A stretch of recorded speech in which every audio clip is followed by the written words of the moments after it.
Hi class, today we'll talk about listening. We'll go over the listening process, qualities of good listeners, how to improve listening skills, and information gathering.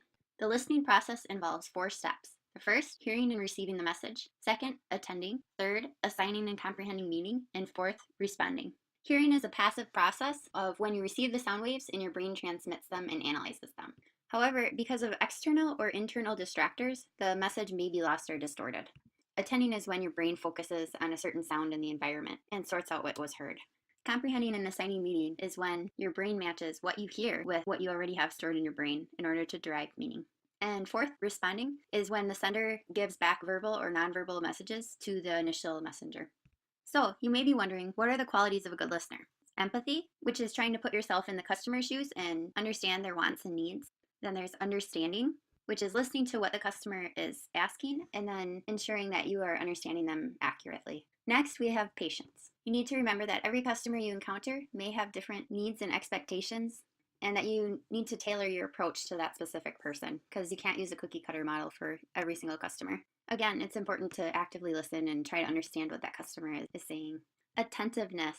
This is when you focus all of your attention on the customer so that you can better understand what their message is. There are often nonverbal or verbal cues that go along with this, such as nodding your head yes or smiling. And then lastly, objectivity. In dealing with customers, it's important to be open-minded and avoid making assumptions.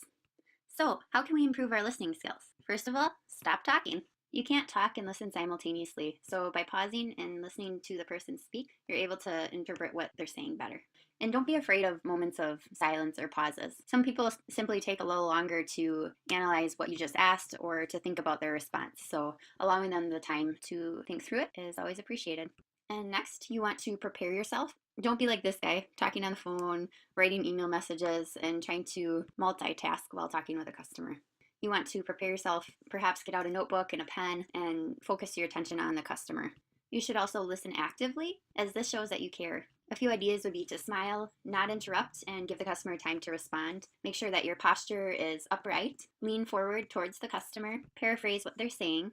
Nod your head yes, or use affirmative paralanguage such as, yes, I see, really, and then don't finish customer sentences. Make sure you're letting them talk. You also want to show a willingness to listen, and this is done through positive verbal and nonverbal responses, such as making eye contact, facing the person, making sure there's no distractions, such as a television or a radio, and a smile always goes a long way. You also want to show empathy and try to put yourself in the customer's place and understand where they're coming from. So if something had gone wrong from your end, making sure that you apologize on behalf of the company and trying to make amends and go the extra mile to help them. Listening for concepts is also important, and what this means is trying to hear the entirety of what they're saying. So instead of just focusing in on 1 or 2 things that they say, make sure that you hear the whole conversation and put it into context. Listening openly means keeping an open mind and avoiding any biases you might have. Sending positive nonverbal cues is also important. You want to be aware of what you're saying to the customer without words. Make sure that your verbal and nonverbal cues are in sync. For example, if you're smiling and saying, hi, welcome, and then you go and watch TV or go to the back room, that sends conflicting messages. So make sure that nonverbal and verbal are both sending positive cues. Make sure you're not arguing with customers. This really gets you nowhere and doesn't benefit anyone. There are better ways to handle situations. And lastly, take notes if you need to. Sometimes it can be a challenge to remember every single thing a customer is saying that you need to remember. So by simply jotting down a few notes, you'll be able to later refer to that. Next, we have information gathering techniques. You should be able to ask open-ended questions in order to understand what the customer needs, gather as much information as you can, uncover any background data that you may have missed, and give the customer an opportunity to speak.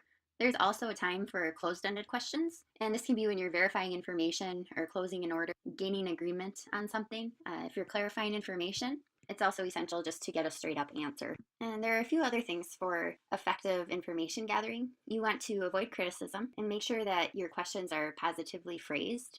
Just taking a moment to consider how you're going to phrase a question and ensuring that it's positive is so important. While a negatively phrased question can be a huge turnoff to customers, a positive one can go towards building a good relationship. Also, you want to ask direct questions. By being as specific as possible with your questions, you can get a more specific answer from your customer. And then when ending a conversation with a customer, it's beneficial to ask how you can better serve so that you can make improvements for your future customer service encounters. So today we talked about the listening process, qualities of good listeners, how to improve listening skills, and information gathering. Thanks for watching. created using Powtoon.